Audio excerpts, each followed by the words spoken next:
বেনারস বা বারাণসী ভারতের উত্তরপ্রদেশের গঙ্গা নদীর তীরে অবস্থিত একটি শহর।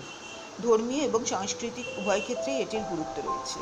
আসুন এই রহস্যময় এবং মোহনীয় শহরের সম্বন্ধে কিছু তথ্য অন্বেষণ করি। বিশ্বাস করা হয় যে এটি রূপান্তরকারী এবং ধ্বংসকারী ভগবান শিবের অবস্থান। সবচেয়ে বিশিষ্ট ঐতিহাসিক ঘটনাগুলির মধ্যে একটি হল ব্রিটিশরা এখানে বিখ্যাত বেনারস হিন্দু বিশ্ববিদ্যালয় প্রতিষ্ঠা করেছিল। বেনারসের অন্যতম বিখ্যাত নিদর্শন হল কাশী বিশ্বনাথ মন্দির, যা ভগবান শিবকে উৎসর্গ করা হয়েছে। তীর্থযাত্রীরা মন্দিরে প্রার্থনা করেন এবং দেবতার আশীর্বাদ পান।